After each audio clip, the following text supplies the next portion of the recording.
A woman in Hamburg sits down in a cafe and orders a cup of coffee. She is not poor, and she is not careless. She has a savings book, a government bond bought out of duty, and an insurance policy of 30 years. What do you suppose that coffee cost her? It cost one price when she ordered, and a much higher one when she asked for the bill. Nothing had gone wrong. Nobody had cheated her. The cafe had simply repriced while she drank, as it had to, several times a day. Within months, everything that woman had saved in her life would not buy a tram ticket. And nobody would have stolen it. No law would have been broken. No one would have taken anything. Her money had not become worthless. It had become urgent. It had lost the only thing money is really for, which is the ability to wait. That was Germany 100 years ago, and it is the most famous version of this story. It is not the version you are living in. The version you are living in is very much slower. It was switched on deliberately, and it is still on. Almost every rich country now runs its money to the same setting. Prices should rise by about 2% a year, forever, on purpose. By the end of tonight, you'll know where that number came from. A finance minister said it out loud on television, and nobody had done the research. Prices are nice. They're not like. There are two numbers inside every price: what the thing is worth and what the money is worth. Only one of them has been moving. The ruler is getting shorter, and nobody suspects the ruler, because the ruler is what we measure everything else with. If these long, quiet histories help you get to sleep, do subscribe, and they will find others lying awake. Now put the light out. We begin with the price of a loaf of bread, and the strange fact that for most of history, it did not do this. Nobody really remembers a price. They remember how a price made them feel. Ask almost anyone what a loaf of bread cost when they were small, and something will come back quite fast and quite confidently. It will usually be wrong, but the feeling attached to it will be exactly right.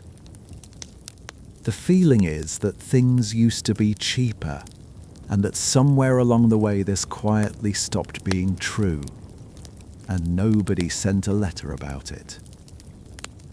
That feeling is one of the most common in the world. It's also unusually for a feeling of this kind. Correct. It arrives attached to oddly specific things: a cinema seat, a pint, the coin you needed for a phone box, and the particular weight of it. A grandparent will name a sum for a week's rent that sounds like a joke, and will name it without hesitating, because that number was carried in a purse and counted out on a Friday. Numbers attached to a hand and a doorway survive. Numbers on a page do not. There is a temptation to explain it away. People get older and children do not buy their own bread, and memory flatters the past. All of that is real. None of it is the answer. Because the thing can be measured, and it has been measured, carefully, for a very long time, by people whose entire job was to write down what things cost. They walked into shops. They wrote down the price of a candle, a yard of cloth, a bushel of wheat, a day of a labourer's work. They did this in market towns year after year. for centuries, mostly for tax reasons, and mostly without any idea that anyone would ever add it all up. Somebody did add it all up. His name was James Thorold Rogers, and he was an Oxford man with an appetite for tedium that is difficult to exaggerate. He spent the better part of 30 years in the archives of colleges, monasteries and manor houses, copying out what things had cost in England, going back to the 1200s. It ran to 7 volumes. It is not a book anybody reads for pleasure. It is a very long list of the price of oats. But he was the first person who could answer, with evidence rather than opinion, the question of whether the past had really been cheaper. Others carried it on. In the 1950s, 2 men built a single basket of what a working household really bought. Then they priced that basket across 700 years. Bread, meat, fish, butter, cheese, malt for beer, candles, oil, cloth, fuel. The shopping of a person who is not rich. And what the sum shows is not what most people expect. Here is the part that tends to stop a conversation. Take Britain because its records are unusually complete and lay the whole of the 1800s out end to end. A basket of ordinary goods cost less at the end of that century than it had at the beginning. Not the same, less. 100 years passed. There were wars and famines and good harvests. There were railways and factories and twice as many people and a new kind of economy. And the person who had put a coin in a jar in the year 1800 and whose great-grandchild opened the jar in the year 1900 would have found the coin buying slightly more than when it went in. Prepare to sit without one for a moment because everything else in this video hangs off it. Prices in those centuries did not stay still. They moved constantly and sometimes violently. A bad harvest could double the price of grain in a season. A war could do worse. A run of good years could halve it again. But they wandered. They went up, and then they came down. And over a long enough stretch, they came back to something like where they had started. Prices behaved like weather, not like a staircase, which meant something we have entirely lost, and it is worth saying plainly, because it is the strangest fact in this whole video. For most of recorded history, a person could save money by putting money somewhere and leaving it alone.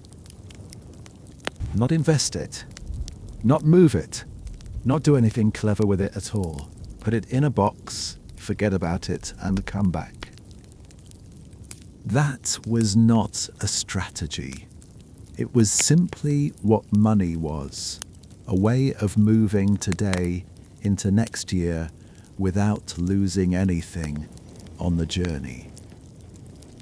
Nobody thought of it as an achievement, in the same way nobody thinks of a wall as an achievement for staying up.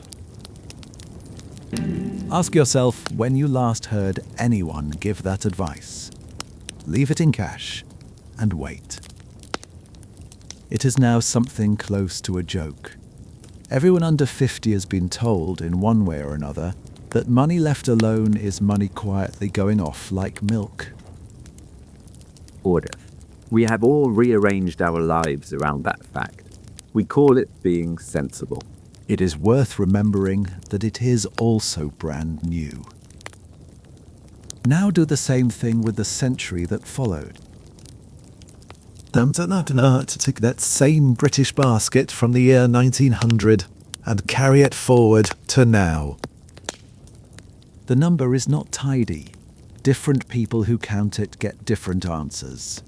A basket of goods in 1900 and a basket today are not really the same basket.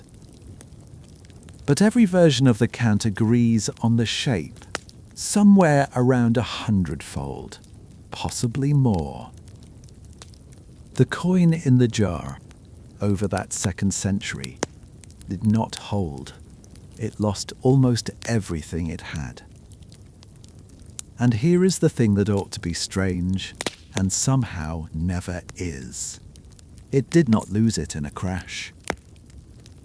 There was no year in which British money collapsed. There was no morning when people woke up and found the notes in the drawer were paper.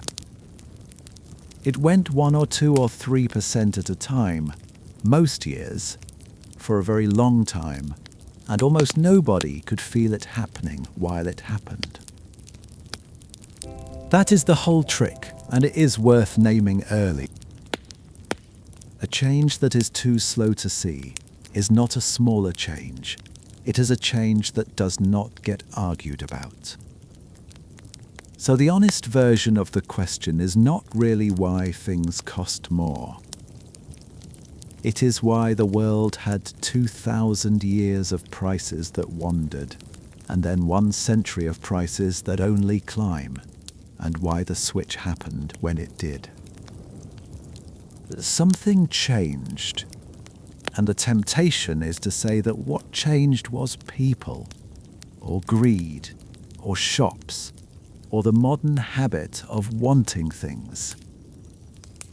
None of those are new. Shopkeepers in the 1400s were not visibly less interested in money than shopkeepers now. What changed was on the other side of the transaction. There are always 2 numbers in any price. There is what the thing is worth, and there is what the money is worth. We are trained from the first time we are handed a coin to watch only the first one. The price of bread goes up, and we think about bread, about wheat, about the weather, about the baker, about the lorry that brought the flour. We almost never think about the coin, because the coin is the thing we are measuring with, and nobody suspects the ruler.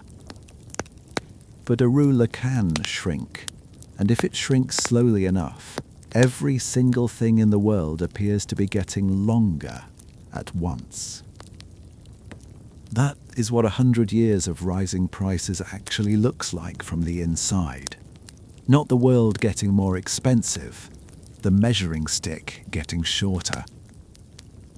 Prices are not going up. The ruler is getting shorter, and the ruler is in your pocket. Which raises a fairly simple question. What is the ruler made of, and who is allowed to change it? For most of the history we just walked through, the answer to that was reassuring and physical and could be bitten.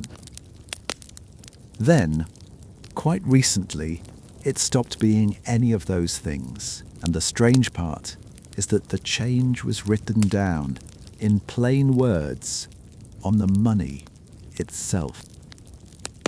Those words are still printed there. Almost nobody reads them, and the few who do tend to assume they still mean something. They stopped meaning anything a long time ago. Every banknote is a sentence, and it is written in the first person. This is easy to miss, because nobody reads money. Money is looked at the way a road sign is looked at for one piece of information and nothing else. But take an English note out and actually read the small line across the middle of it. It says, "I promise to pay the bearer on demand the sum of £5. There is a signature under it, a real person's name the chief cashier of the Bank of England, whoever holds the job this decade. So the note in a pocket is not a thing. It is a written undertaking, signed by a named individual, addressed to whoever happens to be holding it. And it is a promise to pay, which raises an obvious question that almost nobody asks, because the answer feels too silly to check. Hey, what?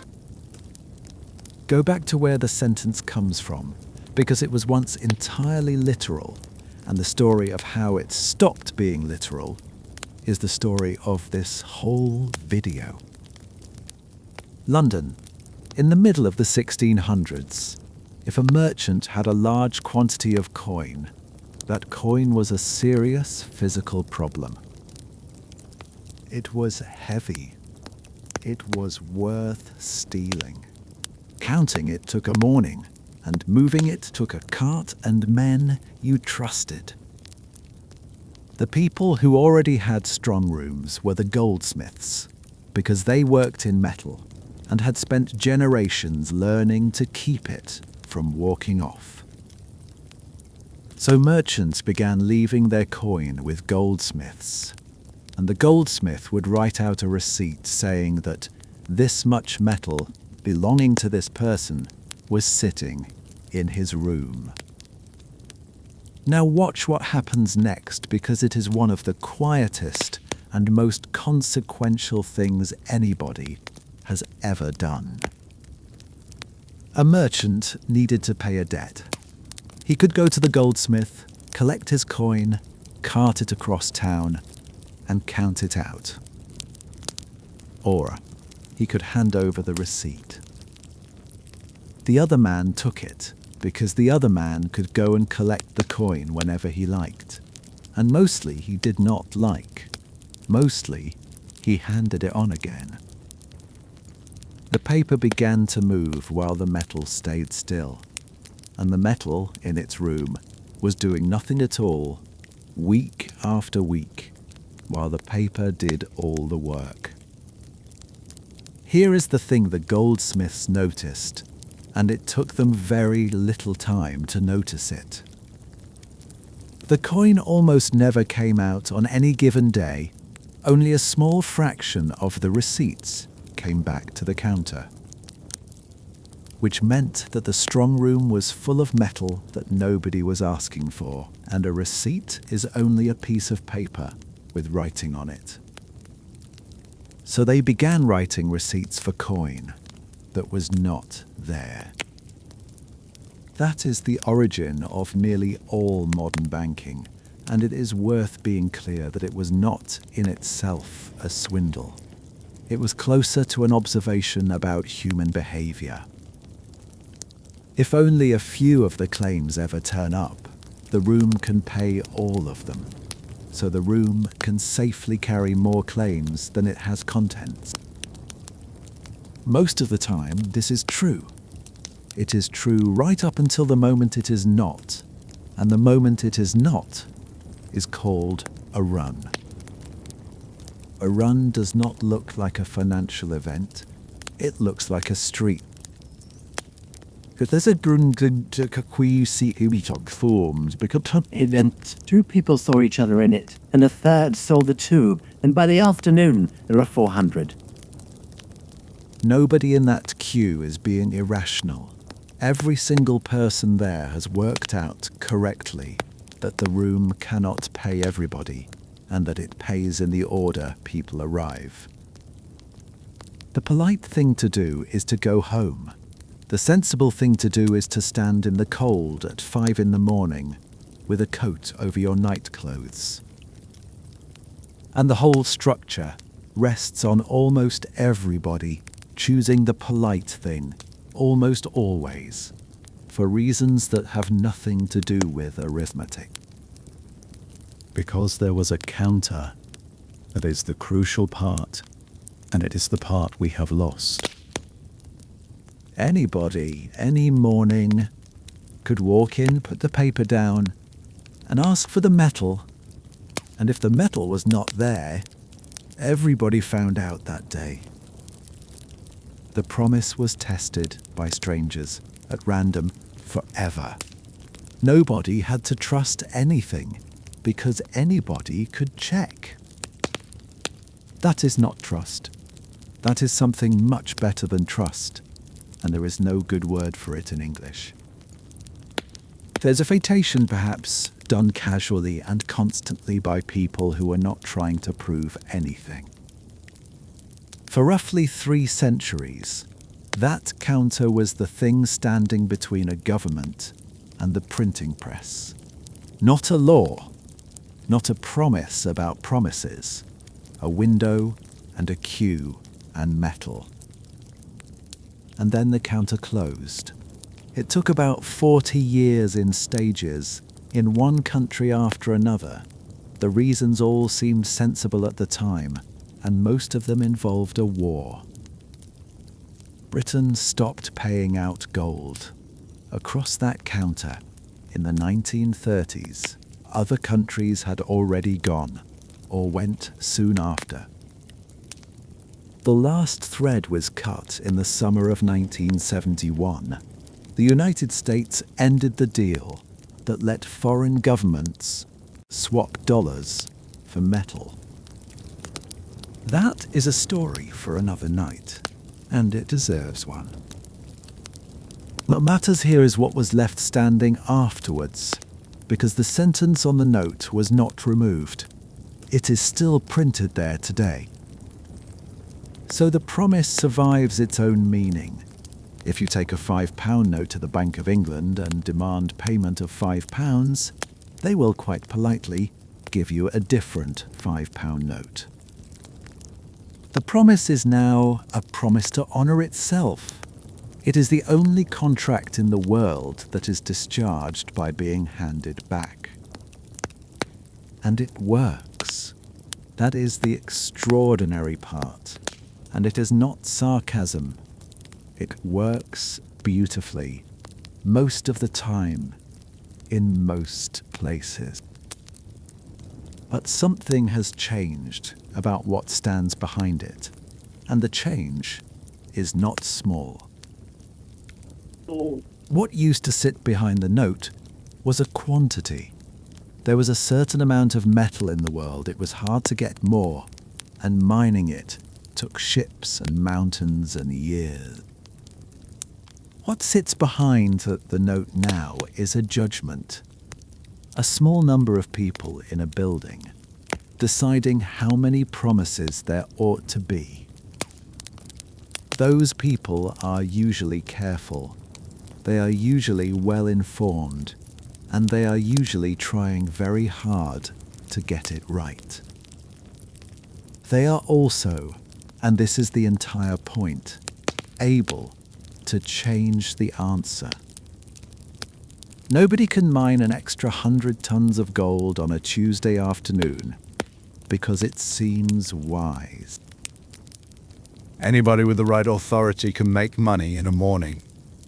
It takes no longer than typing.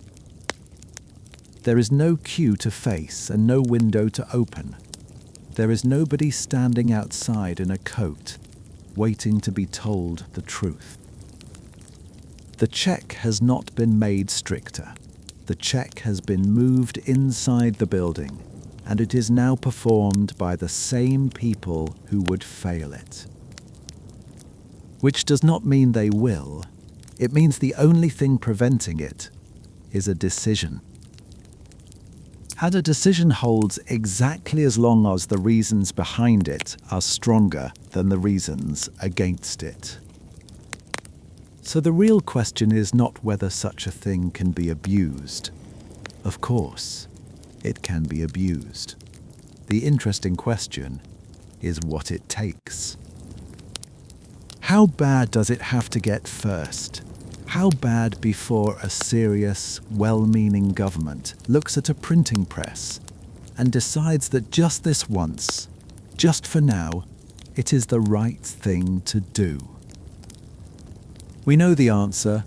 It has been run as an experiment on a large country, a country full of readers, with fine universities and a strong sense of duty. It took about 9 years, and at the end of them, a woman in Hamburg opened a savings book representing a lifetime of careful work and found it would not buy her a tram ticket. A debt you cannot pay stops being your problem and becomes somebody else's. Germany in the summer of 1914 was not a poor country. It was, by most measures anybody used at the time, the strongest economy in Europe. It made more steel than Britain. Its chemical industry had no rival anywhere. Its universities were where you went if you were serious. And its money was excellent. The mark was worth a fixed weight of gold it had been for 40 years, and you could go to the counter and collect. On the 4th of August, the counter closed. That date is usually remembered for other things. It is the day the war properly began, the day the armies were already moving, and nobody at the time noticed the second thing that happened. The German Parliament passed a set of laws that morning, quickly and almost without argument, and one of them ended the right to swap notes for gold. It was described as temporary. Every country that did it described it as temporary, and almost all of them did it, because a war is expensive and metal is finite. Nobody in that chamber thought they had done anything historic. They had simply removed the window, the queue and the coat for the duration. The duration turned out to be permanent, and everything else in this chapter follows from that morning. Now, a war has to be paid for. There are only 3 ways, and every country in that war used some mixture of the 3. Tax the people now, borrow from the people and pay them back later, or print the money and let the prices sort it out. Britain leaned hard on the first 2. It raised income tax to levels that would have caused a revolution 10 years earlier, and it borrowed enormously. Germany chose almost entirely the second, and by the end was leaning quietly on the third. Roughly 1 mark in 8 of the German war effort. The rest was borrowed from the German public in 9 great subscription drives, sold with posters and sermons and school assemblies. Ordinary families put their savings into war bonds, a schoolteacher's pension, a widow's inheritance, the money a shopkeeper had put by for his daughters. It was presented as the patriotic act available to people who could not fight. And it was believed, and it was very widely done. Why not tax? Because taxing people during a war is unpopular, and because there was a plan, and the plan had a precedent, and the precedent had worked. The plan was that Germany would win, and the losers would pay for the whole thing. This was not a fringe idea, and it was not concealed. It was said out loud in Parliament by the man in charge of the money. Karl Helffrey of the Treasury. In the spring of 1915, he told the country that the weight of these billions would be laid on the enemy and not on Germany. He had reason to sound confident. 44 years earlier, Germany had beaten France and had presented France with a bill of 5,000 million francs, and France had paid it. So the arithmetic was not fantasy. It was a bet, made in public, with other people's savings, on a specific outcome. Germany lost. And here is the part that gets missed in almost every telling of this story, so it is worth being slow about. The moment the war ended, Germany was already ruined, and the ruin had nothing to do with the peace treaty. It had borrowed the price of 4 years of industrial warfare from its own citizens, promising to repay them in marks, and it had no means of repaying anybody. The mark had already lost about half its buying power during the war. That happens quietly in wartime, because there is rationing and censorship, and nothing in the shops to compare it against. So the fire was lit in 1914 and had been burning in a closed room for 4 years. Then somebody opened the door. The door was the peace. The Treaty of Versailles, signed in 1919, said that Germany would pay for the damage and did not say how much. The figure was left blank, which is a terrible thing to do to a country and a currency, because a blank can be anything, and markets will assume the worst.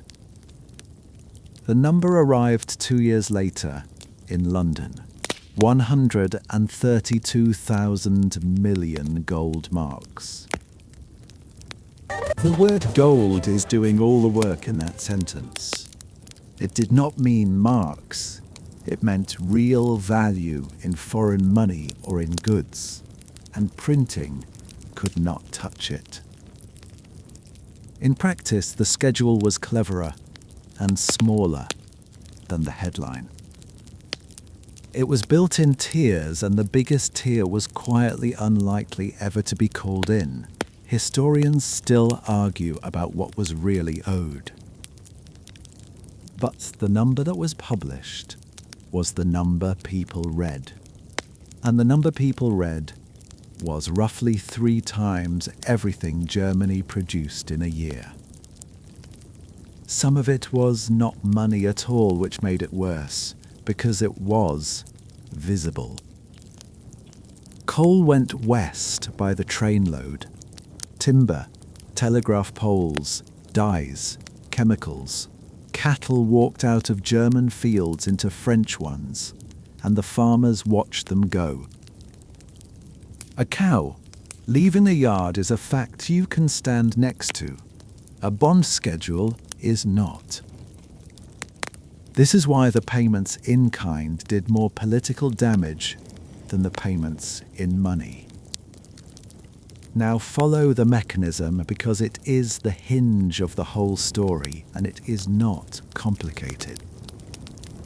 To pay a foreign creditor, Germany needed foreign money. To get foreign money, it had to sell marks and buy pounds or dollars. Selling something in enormous quantity lowers its price. So every payment pushed the mark down. And a lower mark meant everything imported cost more, which meant prices at home rose, which meant wages had to rise, which meant the government's own bills rose faster than its tax income. So the government borrowed, and since nobody sane would now lend to it, it borrowed from its own central bank, which is a courteous way of saying it printed. Each turn of that wheel made the next turn faster. Watch the mark against the dollar, and you can see it accelerate. Just over 4 to the dollar before the war, around 48 in the year after it, somewhere near 330 by the middle of 1922. Bad, frightening, still at that stage, a currency. People complained about it the way people complain about weather. Then, in June of that year, a man was shot in an open car on a Berlin street. Walter Rathenau was the foreign minister and the ablest man of business of his generation. He believed the only way out was to try to pay, and to prove by trying that it could not be done. He was Jewish, and he was murdered, for both reasons by young nationalists who had been told in print by respectable men that he was a traitor. One of the loudest of those respectable men had been Karl Helfferisch, the same Helfferisch who had promised the country that the enemy would pay. Within days of the killing, the mark went into something that no longer behaved like a market. By the end of that year, it took thousands of marks to buy $1. The wheel was still turning, and it was turning without anybody's hand on it. And then, on a January morning, with the mark already sliding, soldiers came. A French and Belgian column crossed into the industrial heart of Germany to collect what had not been sent. Then even what had happened so far was a currency in trouble. What happened next was something else, and there had never been anything quite like it. The fastest way to destroy a currency is a good cause. On the 11th of January 1923, French and Belgian soldiers crossed the Rhine and occupied the industrial valley of the Ruhr. The official reason is one of the strangest sentences in modern European history, and it is not an exaggeration. Germany had fallen behind on its deliveries of timber. There was coal behind it too, and a longer list of complaints behind that, and the French government sure that Germany was dodging on purpose while pleading poverty. But the legal trigger, the thing written on the paper, was wood. The Ruhr was not a border province. It was the engine room. 1/10 of the country's people lived there, and something like 4/5 of its coal and steel came out of it. Taking it was not a punishment. It was a hand placed on the windpipe. The German government could not fight. It had no army worth the name, and everybody in the room knew it. So it chose the only weapon it had left, and it was on the face of it a rather noble one. It told the Ruhr to stop. Do not dig the coal. Do not drive the trains. Do not process the paperwork. Do not hand over the keys. Do not obey an instruction from a French officer about anything at all. This was called passive resistance, and it was extraordinarily widely obeyed. Railwaymen refused to move troop trains.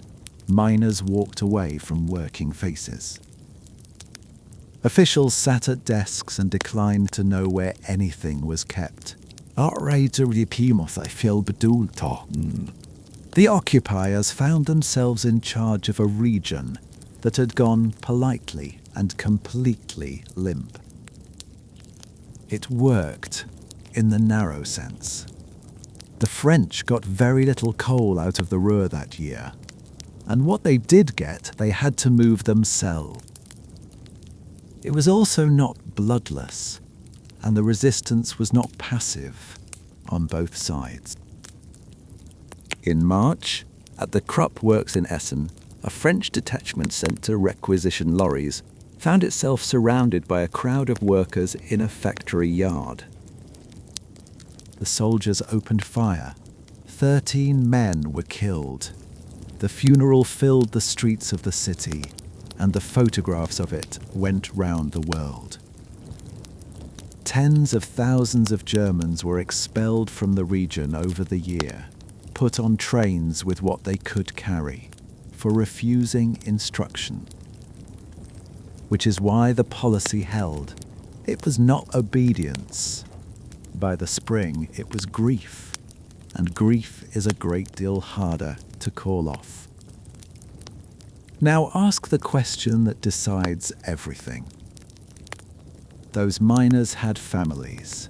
Those railwaymen had rent. A region of several million people had just been instructed by its own government not to earn any money. Who was paying them? Berlin was paying them. The government had told an entire industrial population to stop working, and had therefore taken on the wage bill of an entire industrial population. At the same moment, it had lost the tax revenue of the most productive region it owned, because a region that produces nothing pays nothing. Its income collapsed and its costs exploded in the same week. That is not a difficulty. That is an arithmetic impossibility. And there was one machine in the country capable of resolving an arithmetic impossibility, and it was already warm. What happened next is usually described as printing money, which makes it sound like a policy. It was closer to an industry. The Reichsbank could not produce notes fast enough, so it contracted the work out across the whole of Germany to anybody with a press. By late in the year, it ran across something like 130 printing works, nearly 1,800 machines fed by about 30 paper mills. Thousands of people were employed doing nothing but manufacturing money. It was, by some distance, one of the country's most successful industries. To save time, notes were printed on one side only. The back of the money was blank. Called notes were overstamped with new and larger numbers, because designing a fresh denomination took longer than the denomination stayed useful. And in August, at the height of it, the president of the Reichsbank gave a public account of what his institution had achieved. Rudolf Havenstein was a lawyer by training, a civil servant of the old school, personally honest and by every account hard-working. He explained with obvious pride how much the bank had grown its power to make notes, and how it hoped to grow it further, and soon. He was not being cynical. He truly believed that what Germany lacked was money, and that making money was therefore his patriotic duty. He was the head of the central bank, and he had come to see the printing of currency as a form of public service. And he said so, and nobody removed him. Sit with that one for a second. The man in charge of the value of German money was measuring his success by the tonnage of it. Watch what the mark did that year and try to hear it as a sound rather than a set of figures. In January, it took somewhere around 18,000 marks to buy $1 American. That was already a catastrophe by any earlier standard. By July, it was a few 100,000. By August, several million. In September, tens of millions. In October, tens of thousands of millions. By the 20th of November, it took over 4 million marks to buy a single dollar, and the Reichsbank had printed a note with 100 million on the front of it. At the end, prices were roughly doubling every 2 days. Not every year, every 2 days. Try to hold what that means for an ordinary transaction, because the arithmetic is easy and the consequence is not. A wage agreed on Monday and paid on Friday has lost most of itself on the way to Friday, without anybody breaking a promise or changing a figure. The employer paid what was agreed, the worker received what was agreed, and the thing that arrived was not the thing that had been offered. The resistance was called off in late September by a new chancellor who understood that the country was dying faster than the occupation could hurt it. By then, the calling off changed nothing. because the thing had stopped being about the rue months earlier. Here is the reversal, and it is cruel, and it deserves to be said in plain words. The policy was the honourable one.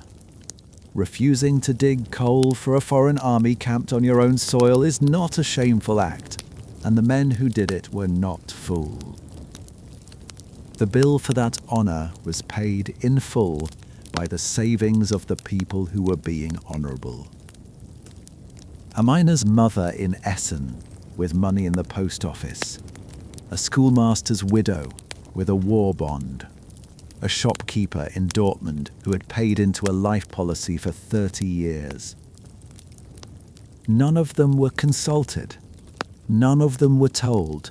There was no vote on it and no line in any budget describing what had been taken from them. The government did not raise a tax to fund the resistance, because a tax has to be argued for. It funded it out of the value of money already in people's hands. That is the thing to understand about a printing press. It is not a way of making money, it is a way of taking money without a debate.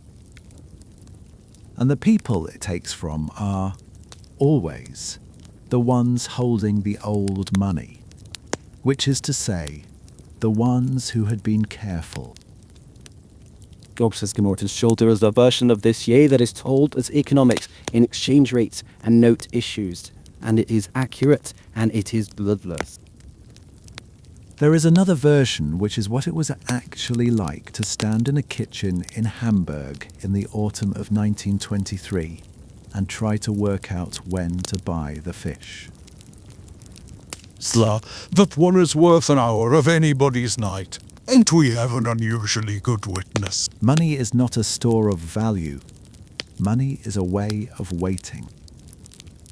That is worth turning over slowly, because it is the least obvious idea in this video, and it explains everything that follows.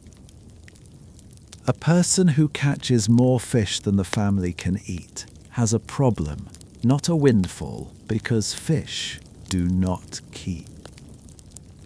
Money solves that. Sell the fish today, hold the coin, buy shoes in November. The coin is the fish, kept still until it is needed. Everything money does is a version of that. A wage is last week held until Friday. A pension is a working life, held until the working stops. Insurance is a promise held against a day that may never come. Savings is simply a person choosing to want something later instead of now. So the question to ask about a broken currency is not how much it is worth, it is how long it can be held. And in Germany in 1923, the answer became hours. There is a woman who explained this better than any economist, and she was not one, and almost nobody knows her name. Erna von Pustau grew up in Hamburg, in a family that ran a fish business, the kind of solid trading household that a German city was made of. Long afterwards, living in another country, she sat down with the writer Pearl Buck and talked through what those years had actually been like. The result is one of the very few accounts of that time given at length by an ordinary person, somebody with no policy to defend and no reputation at stake. What comes through it is not drama. It is the exhausting hour-by-hour management of a household in which the money keeps going off. She described how the family stopped thinking in prices and started thinking in speed. Money arriving in the morning had to be gone by the afternoon. Not spent well, just spent on anything durable before the afternoon took a bite out of it. Her account of a cup of coffee is the one people remember because it is so small and so complete. She sat down and ordered, and the price was one figure. She finished and asked for the bill, and it was very much higher. Nothing had gone wrong, nobody had cheated her. The cafe had simply repriced while she was drinking, as it had to, several times a day. That is what it means for money to lose the ability to wait. It could not survive the length of a cup of coffee. What is a household actually supposed to do with a fact like that? There is no clever answer. There is only speed, and speed is exhausting, and it has to be kept up every single day for months. Think what that does to an ordinary week, because the consequences run outward in every direction. Wages were being paid daily by the summer, then, in many places, twice daily. Workers were given their money at 11 in the morning and given a break to spend it, because by 5 it would buy less. Wives and children waited at the factory gates with baskets and bicycles, took the bundles of notes, and ran. Not walked, ran to the shops to be ahead of the woman from the next street, because prices in a bakery could change between the front of the queue and the back. A journalist called Friedrich Kroner wrote a piece that summer describing exactly this scene, and the word he reached for was not poverty. It was nerves, the overstretched, sleepless, frantic quality of a city in which everybody is always slightly too late. Shops stopped printing prices because printing was pointless. Menus had blank columns and a waiter who told you the number. Some traders quoted in multiples instead, a card in the window announcing that today everything was so many thousand times the peacetime price. Others simply stopped selling. A shopkeeper with flour on the shelf and no idea what flour would cost tomorrow is safer keeping the flour. Which produced the effect that seems impossible from outside and was reported everywhere: empty shops in a country with food in it. The goods had not gone. The goods had stopped moving because nobody wanted to swap a real thing for a number that was dissolving. And how do you run a shop under those conditions? You cannot in any way a shopkeeper would recognize. Selling at yesterday's price is giving the stock away. Guessing tomorrow's price is losing the customer to the man across the road who guessed lower. Half the traders in Germany spent that year making a decision every few hours that they had never had to make once in their lives. So people went round the money. A doctor was paid in eggs, butter, and a chicken. A piano went for a sack of flour, and the story was common enough that everybody had a version of it. Farmers did very well, and were widely hated for it, which happens in every currency collapse, and has happened in every century. Old people did worst, and it is worth stopping on that, because it is the quietest cruelty in the whole episode. A pension is a fixed number. That is the entire point of a pension. It is a promise, made years before, in a unit that was supposed to hold still. A retired railway inspector in 1923 was paid exactly what he had been promised. On time, in full, every month, by a state that had not missed a single mark of it. And by the autumn, the monthly payment did not cover a tram fare to collect it. Nothing was broken. Nothing was stolen. the promise was kept. Precisely. Foreigners, meanwhile, were living inside a fairy tale, and some of them wrote it down. A young Canadian reporter crossed into Germany from France in the autumn of 1922. He found that a single dollar bought him hundreds of marks. He bought 5 apples from a fruit stall for a sum that worked out at a fraction of a cent, and watched a German pensioner stand at the same stall looking and buy nothing. His name was Ernest Hemingway, and he was 23, and the piece he filed is a very good piece of journalism about a very small thing. Americans and Britons came for holidays and stayed in the best hotels in Berlin for pocket money and behaved as people behave when a country is cheap. Then the stories arrive that everybody tells, and it is worth being honest about which ones are documented and which are folklore. The banknotes used as wallpaper are real and were photographed. So is the burning of notes for heat, once a bundle of them was worth less than the coal it would buy. Children playing with bricks of money are real, so are the kites made of it. So is a postage stamp with a number on it that ran into the thousands of million. The wheelbarrow is real, and it is the image the whole year is remembered by. And it was not a joke or an exaggeration. Wages did not fit in a pocket.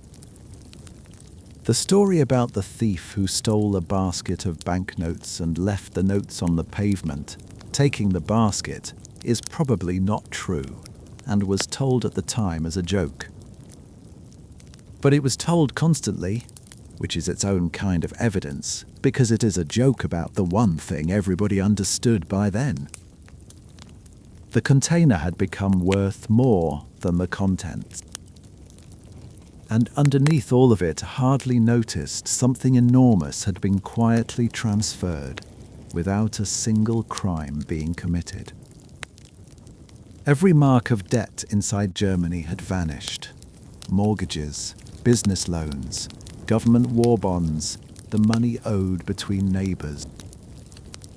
All of it was denominated in marks, and marks had ceased to exist in any meaningful sense, so all of it could be settled with a change in a coat pocket. So the question that ends this chapter is not who suffered. That part is clear enough, and we have been standing in it. It is who was on the other side of that transaction, because a debt cancelled is a debt cancelled, or a debt cancelled. And there was a man in the Ruhr that year who saw the sum sooner and more clearly than anybody. He acted on it with tremendous energy. For a short time, he was the richest man in Europe. In a fire, the man who owes money is the only one who is warm. The Zrikven so far has been about people holding money and watching it go. Turn that same year around and look at it from the other side. If money is dissolving, then a debt made of money is dissolving too. A debt is just a promise to hand over a number of marks on a future date. Nobody promises to hand over value. Contracts are written in units, and the unit was evaporating. Take a farmer outside Hanover who had borrowed against his land in 1920. By the autumn of 1923, he could clear the whole debt. Not by good management, not by a run of fine harvests, by selling a few sacks of potatoes and walking to the bank with the proceeds. Whole regions of German agriculture came out of that year owning their land outright, having spent nothing in real terms to clear it. That is not a story about clever farmers. It is a story about which side of a contract a person happened to be standing on when the unit died. And what happens if somebody sees that early and does it deliberately and does it at industrial scale? His name was Hugo Sting, and for about 3 years he was probably the most powerful private individual in Europe. He came from Ruhr coal. His grandfather had built the family into the trade, and he inherited a solid, well-run, unspectacular business. He was not a showman. Accounts of him describe a dark, bearded, plainly dressed man who worked constantly, spoke briefly, and did not appear to enjoy anything. He lived in a modest house. He had no interest in luxury. What he had was an unusually clear view of what was happening to the mark, and a complete willingness to act on it. The method was simple enough to write in one line, and it is the reason his name survived. Borrow marks, buy things, repay the marks later when they are worth nothing. That is all of it. But the details are what make it extraordinary, because of who was lending. The Reichsbank was providing credit to German business at interest rates which, on paper, looked reasonable and even prudent. They were reasonable in a country with stable money. In a country where prices doubled every few months, they were a gift. If a loan charges a modest annual percentage, while the currency loses most of itself in a season, the borrower is not paying to borrow. The borrower is being paid to borrow, and the payment comes out of the lender, and behind the lender stood everybody holding marks. Stinners borrowed on a scale that is difficult to describe, without sounding like invention. He bought coal mines and steelworks, which anybody would expect. Then shipping lines, because ships are real. Then hotels, because buildings are real.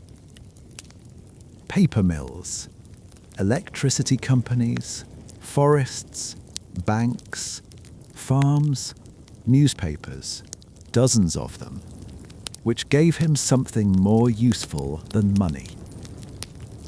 At the height of it, his group is usually put at over 1,000 firms, several thousand plants, hundreds of thousands of people on the payroll. The German press called him the Inflation King. Abroad, magazines put his face on the cover and asked, seriously, whether he now ran Germany. In the demos today, he also sat in the Reichstag, and he used that seat and his newspapers to argue in public for the passive resistance in the Ruhr.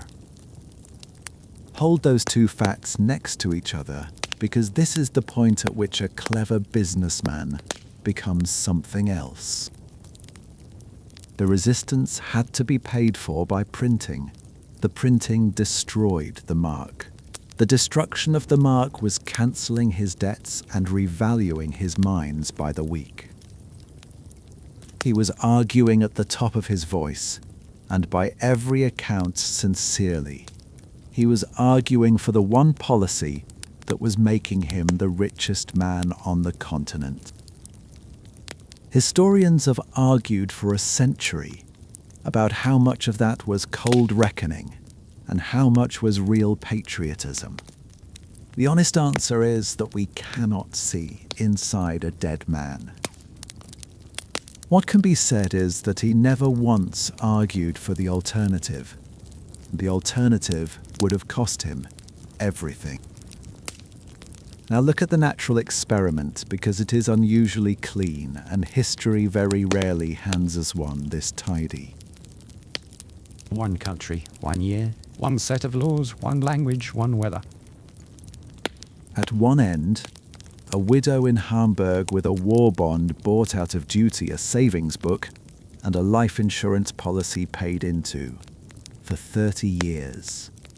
She ends the year with nothing. At the other, a man who owed enormous sums to everybody and had converted every borrowed mark into something you could stand on. He ends the year owning a large part of German industry. Neither of them broke a law.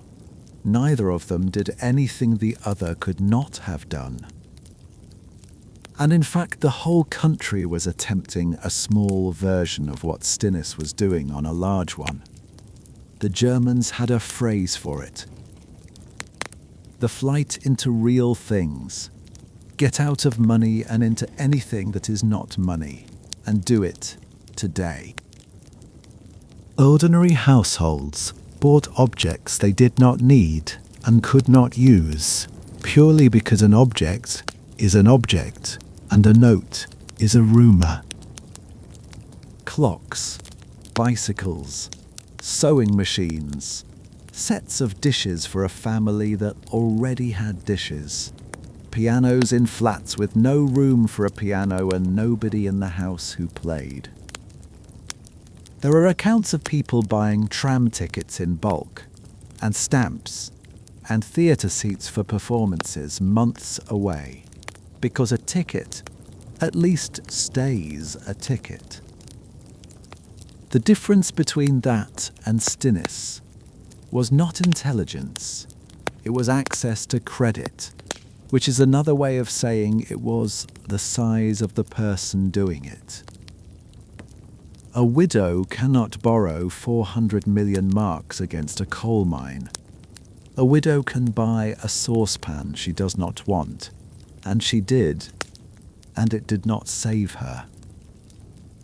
The only difference between them was which way round they held the contract, and the widow had been holding it the way she had been advised to hold it all her life. That is the sentence to carry out of this chapter. The people who were ruined were the people who had done as they were told. Careful, prudent, saving rather than borrowing, avoiding risk, trusting a promise from a government they had no reason to distrust. Every one of those virtues was in that year a way of losing everything, and every corresponding vice was a way of getting rich. And then the second reversal arrives, and it is the reason this story belongs here rather than in a book about how to make money. The mark was stabilized in November, and we will get to how in a moment. Hugo Stinnes died the following April of complications after an operation, at 54, worn out by a decade of working 18-hour days. Within roughly 2 years, the empire was gone, broken up, sold off, handed to creditors, the pieces scattered. Because the whole structure had been built on borrowing, and it only worked while the borrowing dissolved by itself. The moment the money stopped dying, those debts became real debts, in a real currency, with real interest falling due on real date. He had not built a business. He had built a machine for converting a collapsing currency into assets, and the machine had exactly one fuel. When the fuel ran out, the thing seized, and it turned out that 1,000 companies, bolted together by one man's borrowing, were not worth very much without him or without the inflation. So both ends of the experiment lost. The widow lost her savings, and the king lost his kingdom, and one of them at least deserved it. The country was left with the wreckage of both, and with a currency that had ceased to function in any way at all. Somebody now had to build a money out of nothing, in a country with no gold, no credit, no reserves, and no reason on earth to be believed. It was done in about a week, from a room that had been a cupboard. The cure was a promise that nobody anywhere could ever collect. By November of 1923, Germany was not really a country anymore. It was a set of regions that had stopped taking instruction. Bavaria had declared a state of emergency and was refusing orders from Berlin. There was serious talk in the Rhineland of leaving Germany altogether. On the 8th of that month, in a Munich beer hall, an obscure agitator with a pistol attempted to seize the government of Bavaria and march on the capital. It failed within a day and he went to prison, and almost nobody outside Bavaria thought it worth remembering. It is only remembered now because of what he became. That is the state of the place. A currency at 4 million to the dollar, soldiers in the west, secession in the south, and a putsch in a bar. Into this, on the 12th of November, the government appointed a currency commissioner. Hjalmar Schacht was a banker in his middle 40s with a wing collar, a great deal of self-regard, and a reputation for being right.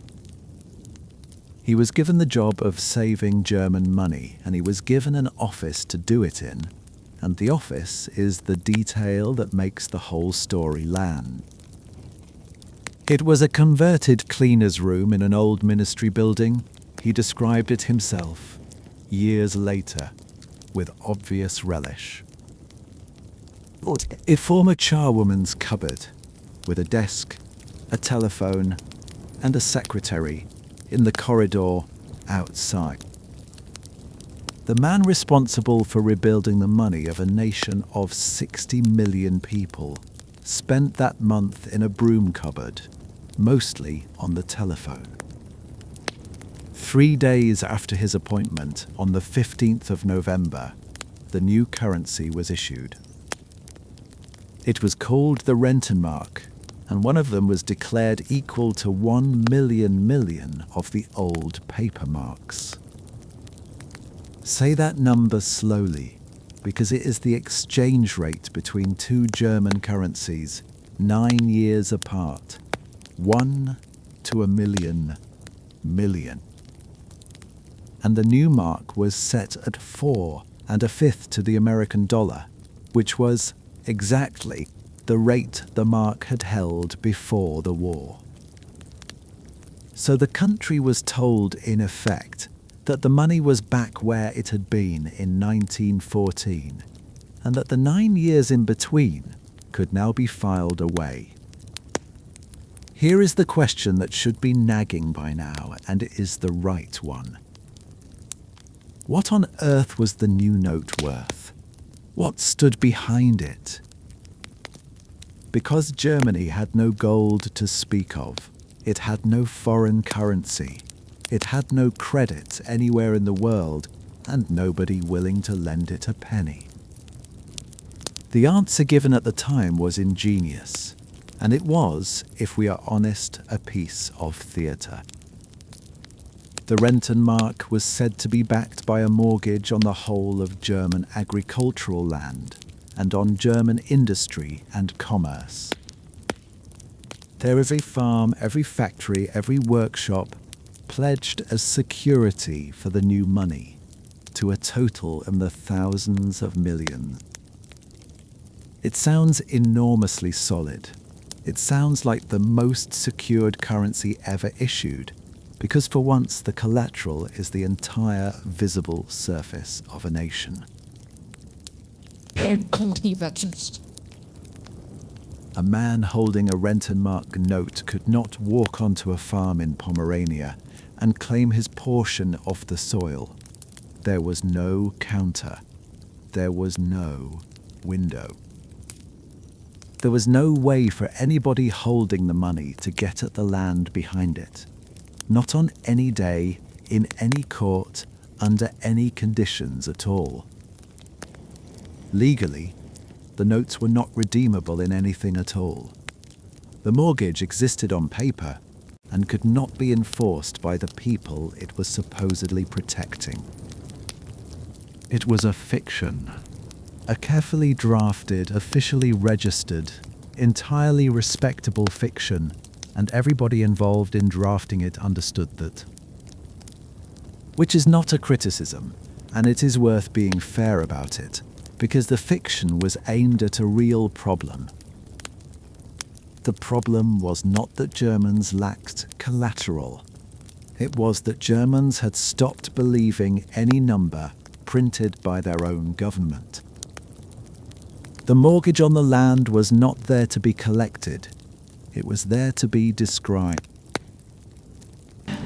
It was a story with the right shape, told at a moment when a story was the only thing available. And the story chosen was land, which is the oldest and least arguable form of wealth there is, and which cannot be printed by anybody. And it worked, almost at once. Within days, prices stopped. Within weeks, shops were pricing normally again, wages were being paid weekly again, and money could once more survive a cup of coffee. Germans called it the miracle of the Rentenmark, and the word miracle is doing something important there. It means nobody quite understood why it had happened. So why did it work, if the backing was imaginary? Two things, and only two, and both of them are about being seen. The first is that the printing stopped, not slowed, stopped in a way that was fixed, published and countable. The quantity of Rentenmarks was capped at a set figure, and the central bank stopped handing the government money whenever it asked. The government could no longer settle its bills by ringing a bank and having numbers made. It had to tax, or borrow honestly, or not spend. The second is that the resistance in the Ruhr had already been called off, so the vast wage bill for a region on strike had disappeared.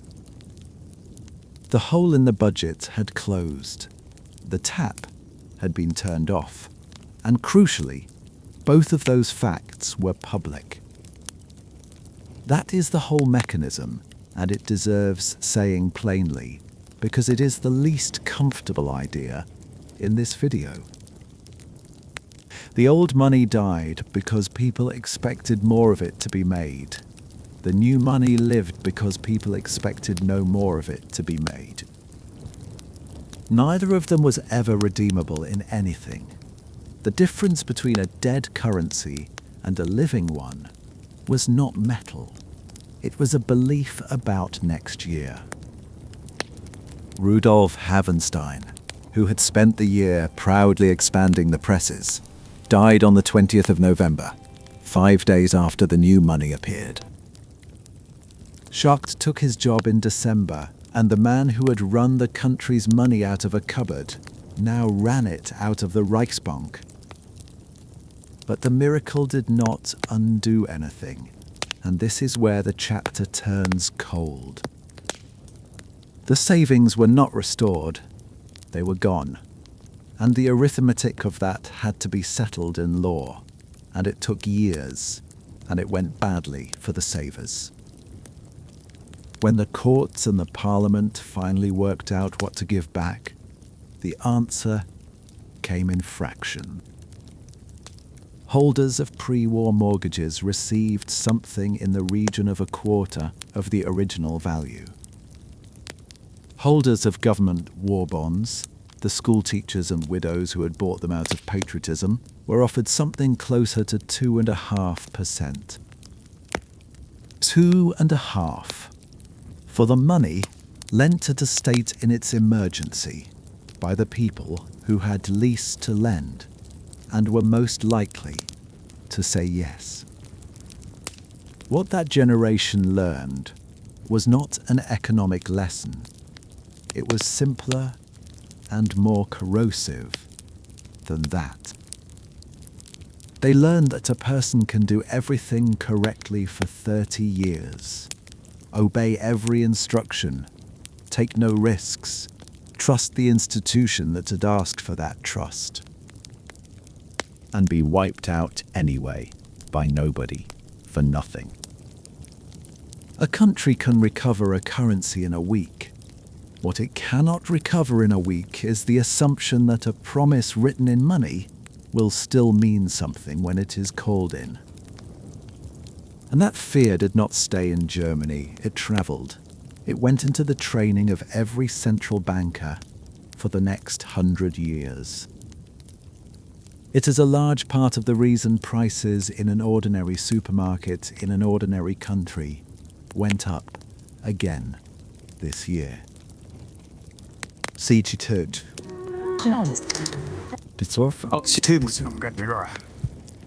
Because once a nation has seen that ditch, it steers a long way from it, for generations, without ever quite saying so out loud. And there is another ditch on the other side of the road, and it is much quieter, and rather a lot of people have driven into it. There is a second way for money to break, and it is extremely polite.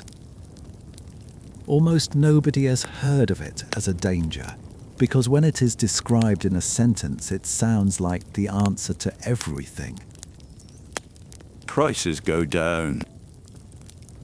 Not for one thing, because a better factory opened, fed everything gently year after year. The shopping costs a little less this month than last. Put like that, it is difficult to see the problem. It sounds like the world getting quietly kinder. For a person with a wage and no debts, for a while, it genuinely is. This is why it is dangerous. The trap has a pleasant entrance. Follow one household through it, because the mechanism only becomes visible when it is small and domestic. A washing machine breaks.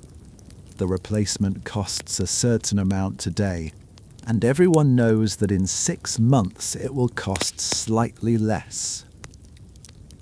So the sensible thing is to wait. Wash things in the sink for half a year and save the difference. That is not weakness. That is good household management. Now let every household in the country be equally sensible, at the same time, for the same reason. The shop that sells washing machines has a very quiet spring. Its order to the factory is smaller. The factory runs 1 shift instead of 2. Some people at the factory are let go. Those people stop replacing their own washing machines and stop doing a great many other things as well. With less being bought, the shop cuts its prices to move the stock, which confirms precisely what everybody suspected. Waiting was correct. So they wait again, and they are right again. And every month of being right makes the next month worse. That is the whole of it. There is no villain in it anywhere. Every single person in that chain behaved reasonably. The second mechanism is worse, and it is the mirror image of what happened to Hugo Stinnes. If money is gaining value, then a debt made of money is gaining value too, every year, without anybody agreeing to it. A farmer who borrowed a sum against his land does not owe less each year. He owes the same number, and the number is getting heavier. His crop sells for less. His loan does not shrink, so he sells more of the crop to make the same payment, and selling more pushes the price down further. An American economist named Irving Fisher wrote this down in the middle of the 1930s. He had lost most of his own fortune finding it out. He called it debt deflation, and his description of it is grim and precise. The more the debtors pay, the more they owe, because paying makes the money scarcer. Falling prices did more damage to farms in that decade than any drought, but that is another night's story, and it has been told here before. There is a third mechanism, and it is the strangest of the three because it lives entirely inside people's heads. Wages do not like going down, not because of a law, and often not because of a union, because of something much harder to argue with than either. A firm in trouble can tell its staff that everyone is taking a 5% cut, and it will get fury, resignations, and a workforce that never forgives it. The same firm can hold everyone's pay exactly where it is for 2 years while prices rise and get grumbling. Those two are the same act. The second one is arguably worse. Only the first one starts a fight. So when prices fall and a business needs its costs to come down, it cannot lower the wage. It can only remove the person. Falling prices do not gently trim everybody's pay. They dump the whole of it onto whoever is unlucky, and the rest feel nothing at all. The country that has taught the world about this in modern times did it slowly, safely, and without any drama at all. Japan at the end of the 1980s was the most confident economy on earth. Land and shares had risen to prices that now look like a fever chart. Then it stopped. The prices came down and kept coming down. And something settled over the country that lasted far longer than anybody had forecast. For roughly 2 decades, Japanese prices went nowhere. In many years they fell. Wages did the same. And the extraordinary thing is how normal it looked from outside. The trains ran perfectly, the streets were safe and clean. Nobody starved, nobody queued, there was no wheelbarrow, no cupboard, no miracle. There was simply a country in which nothing moved. The detail that shows it best is a puffed corn snack sold in Japanese shops in a plastic sleeve, aimed at children. It cost 10 yen when it was introduced at the end of the 1970s.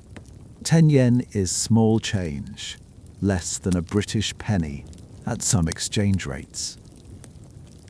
It cost 10 yen the following decade, and the decade after that, and the one after that. The price did not move for 43 years. A child who bought one on the way home from school could buy one for the same coin as a grandparent. When the company finally raised it in the spring of 2022, it was reported as national news. And that is not even the best example. There is a Japanese ice lolly, a soda-flavoured thing on a stick, that had held its price for a quarter of a century. In 2016, the company that makes it decided it had to go up by 10 yen. 10 yen. Roughly the price of nothing. So they made an advertisement for national television. In it, the president of the company and about 100 of his staff stand in rows in a car park. They face the camera, they apologize for the increase, then they bow together and hold the bow in silence. It ran on television, and people found it funny and also completely reasonable, which is the part worth noticing. A country had reached a condition in which raising the price of a lolly by a fraction of a penny required a public act of contrition. Ask what that does to a generation, because a generation grew up inside it. Young Japanese adults reached their 30s having never in their lives experienced a general rise in prices and never having received one either. Wages had not risen because prices had not risen. Prices had not risen because nobody dared, and companies sat on great piles of cash rather than spend it. Why build a factory when the thing it makes will sell for less next year? Why hire when the cost of the hire is fixed and the revenue is drifting down? The honest position is that economists still argue about how much of this was the falling prices themselves. Japan was also aging faster than any country in history. Older people buy less and take fewer risks, and that would have slowed things anyway. The argument is not settled, and probably will not be. What is not argued about is the direction of the drag. So here is the road, and it is worth seeing the whole of it at once, because the rest of this video is about steering. On one side is the ditch Germany went into. Money that cannot survive a cup of coffee, savings destroyed in months, and a generation that never trusts a promise again. On the other side is the ditch Japan went into. Money that holds its value perfectly, and a country that stops and stays stopped for 20 years, being polite about it. Nobody wants either, and zero, which is the obvious sensible answer, sits directly on the edge of the second one, with no margin at all. Aim at zero, miss slightly low, and there is no easy way back out. That is not a theory. Japan spent 2 decades demonstrating it. So the people whose job this is do not aim at zero. They aim at a small positive number, deliberately as a permanent policy, forever. Which raises the question this whole video has been walking towards. Who chose the number? Not a committee of the wisest people alive after decades of study. It is a stranger story than that, and it happened, of all places, in New Zealand. The most expensive number in a modern life was settled in about a minute. Nearly every rich country on earth now runs its money to the same target. Prices should rise by 2% a year. Not 0, not 4, 2, and it is astonishingly uniform. Britain, the United States, Canada, the countries of the Euro, Australia, Japan, Sweden, and a long list of others. A person might fairly assume that a figure with that much agreement behind it came out of decades of research, argued over at length by the best minds in the field. It did not. It came out of a small country at the bottom of the world, in circumstances that everybody involved has since described with a certain amount of embarrassment.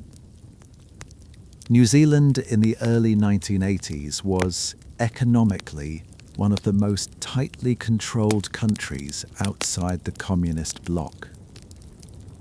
Farm subsidies, import licenses, exchange controls, tariffs. If a New Zealander wanted a foreign car or a foreign holiday, the state had a view about it. And prices there had been rising, hard, for a decade and a half, double figures in most years, sometimes far worse. The government of the day tried the oldest remedy there is, which is to make rising prices illegal. In the winter of 1982, it froze them.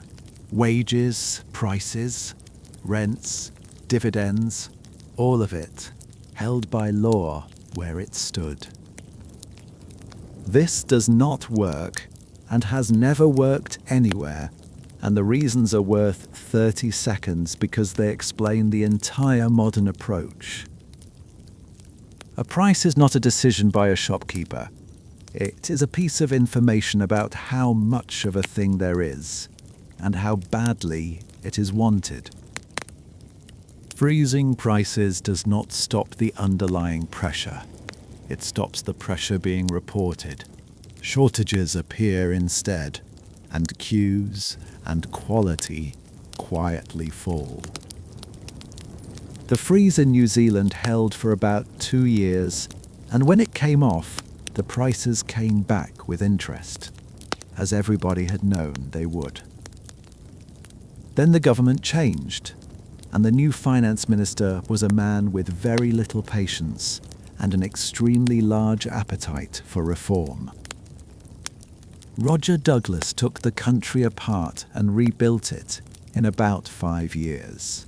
Subsidies gone, tariffs gone, controls gone, state industries sold.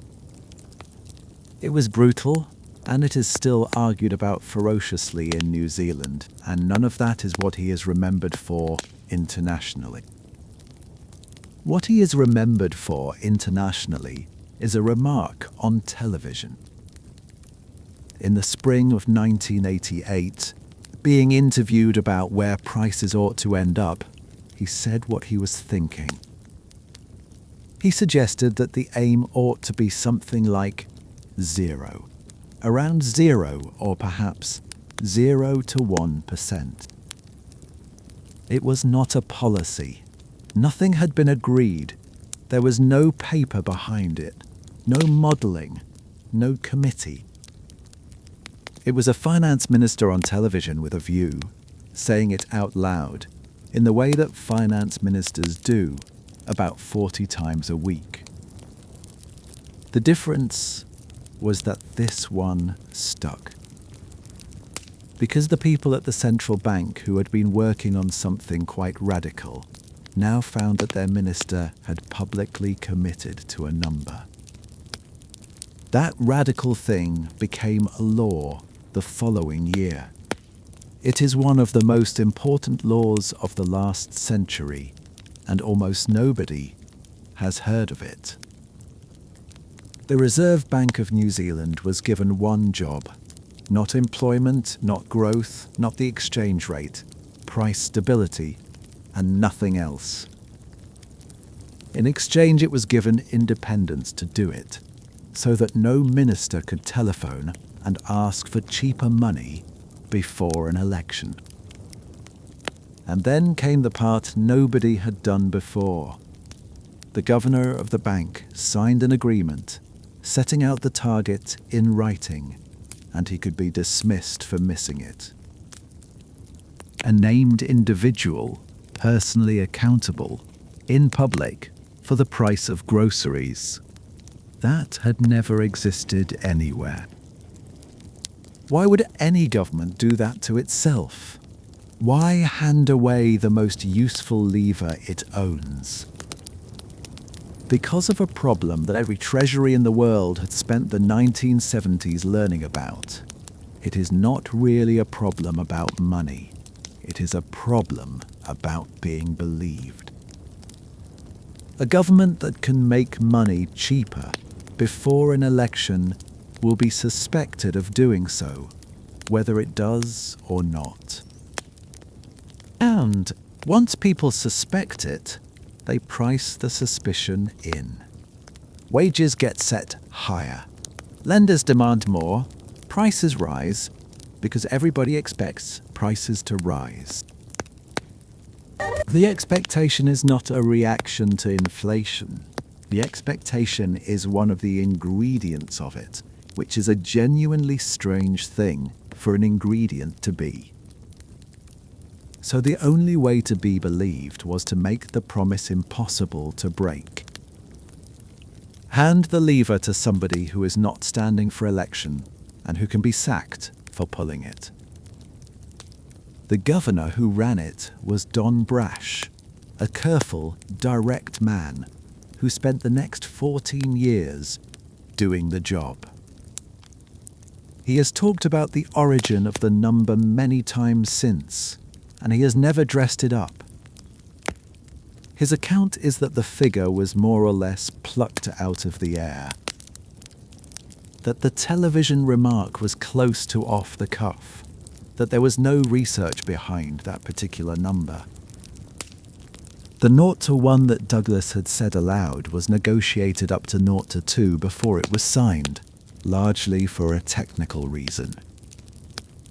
Measured inflation runs a little hot. Price indexes have a known upward bias because they struggle to account for goods getting better and shoppers switching to cheaper substitutes. So a measured 2 might really be a true one. Aiming at 0 to 1 measured, therefore, risked aiming at prices that were genuinely falling, which is the quiet ditch that swallowed Japan. That is a real argument, and it is a good one. And it is worth noticing that it is an argument for adjusting a number that had already been chosen. The number came first, the reasoning arrived afterwards, and fitted itself around it.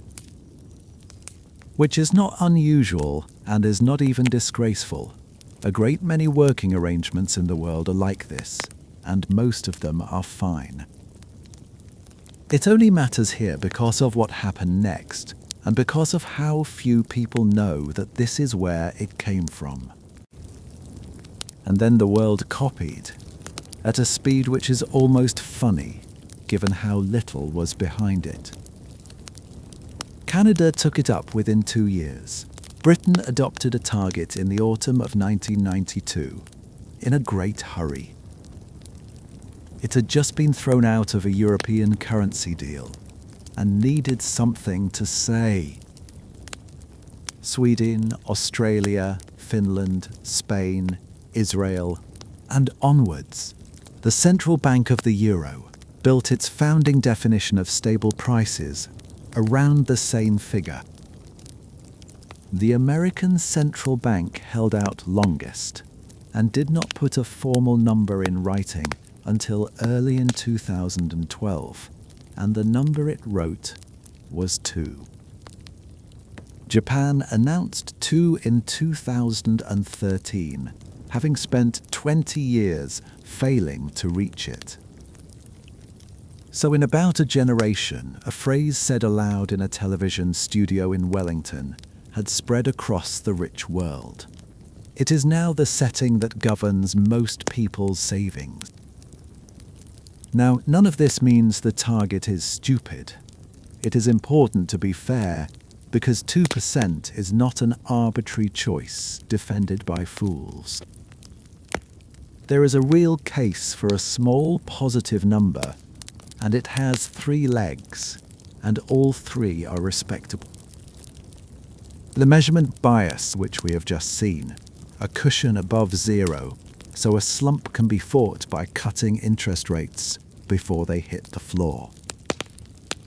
And the third, which is the one that goes almost entirely unmentioned in public, and which is the reason this video does not end here. Because the third reason is not really about prices at all. It is about wages, and about the peculiar fact that a wage will not go down without a fight. 2% a year sounds like nothing. It sounds like a rounding error, the sort of figure a person could ignore for a lifetime. Over a lifetime, it is not a rounding error. It is roughly half of everything. 2% a year is not a small number. It is only a slow one.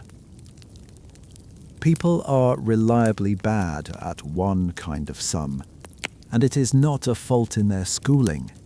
It seems to be a fault in what they can picture. We are good at adding. We are almost incapable of feeling something multiply. 2% repeated does not add up. It compounds, which means each year's rise happens on top of every previous year's rise, quietly, without an announcement. There is a rough rule for it that anybody can do in their head. Divide 70 by the rate, and the answer is how many years it takes to halve. At 2%, that is about 35 years. At 3, about 23. So consider a person who begins work at 20 and retires at 65 in a country that hits its target perfectly every single year for the whole of that time. Nothing goes wrong. There is no crisis, no oil shock, no war, no policy failure of any kind. The system works exactly as designed, without a single bad year. Money set aside at the start of that career and left alone buys roughly 40% of what it did by the end. That is the success case. That is what a completely well-run currency does to a saver over one working life. And it is worth being exact about who this happens to. It does not happen to everybody equally, and that unevenness turns out to be the whole point. Does that match anything in ordinary experience? It matches one thing exactly, and almost every family has a version of it. An older relative names the price of their first house. The room laughs, because the figure sounds like the price of a car, or sometimes of a kitchen. Nobody in that room treats it as data. It is a joke about how long ago that was. It is not a joke, it is a reading taken from an instrument by a person who was standing there, and the instrument was the money in their hand. But first, look at how thoroughly the effect is hidden, because the hiding is not accidental and it is genuinely clever. The most familiar disguise is the one in every supermarket, and it has a name that only entered common speech in the last few years.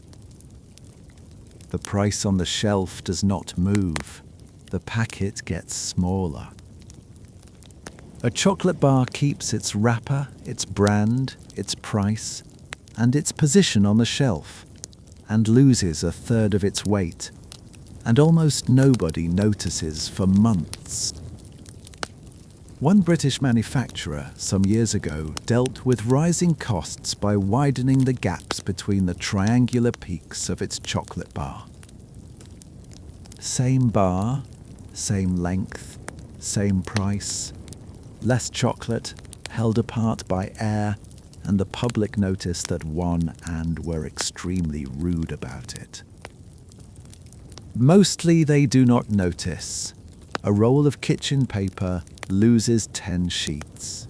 A tin holds slightly less. A packet of crisps contains the same amount of packet. Sometimes it is not even the size. It is the recipe, quietly cheapened, a little less cocoa, a little more vegetable fat, a cheaper cut in the pie. Nobody can prove it, because nobody has last year's pie to compare, and the memory of a taste is the least reliable evidence there is. The reason firms do this rather than raise the price is that shoppers watch prices and do not weigh things. We carry a rough memory of what a chocolate bar costs. Almost nobody carries a memory of what one weighs. But that increase happens where the attention is not, which is the same principle as the slow rise itself, performed at the scale of a shelf. Now the second disguise, which is much larger and much more important, and which was demonstrated in a famous piece of research. A group of researchers asked people about a company in a town with high unemployment, where workers had no other job to go to. In the first version, prices are steady, and the company cuts wages by 7%. Most people said that was unfair. Around 6 in 10 condemned it. In the second version, prices are rising by 12%, and the company gives a rise of 5%. Only about 2 in 10 objected. Most thought it was acceptable. Look at what those two workers actually received, because it is identical. In both cases, the worker can buy about 7% less than the year before. The same loss, the same company, the same town. One of them starts a strike, and the other one starts nothing at all. That is not stupidity. It is something more interesting. People do not experience the number on the payslip and the number on the price tag as the same substance. The payslip is a statement about a person's worth delivered by a named employer who chose it, and a cut is an insult with a face on it. The price tag is weather. Nobody did it. There is no one to be angry with, and being angry with weather is exhausting and pointless.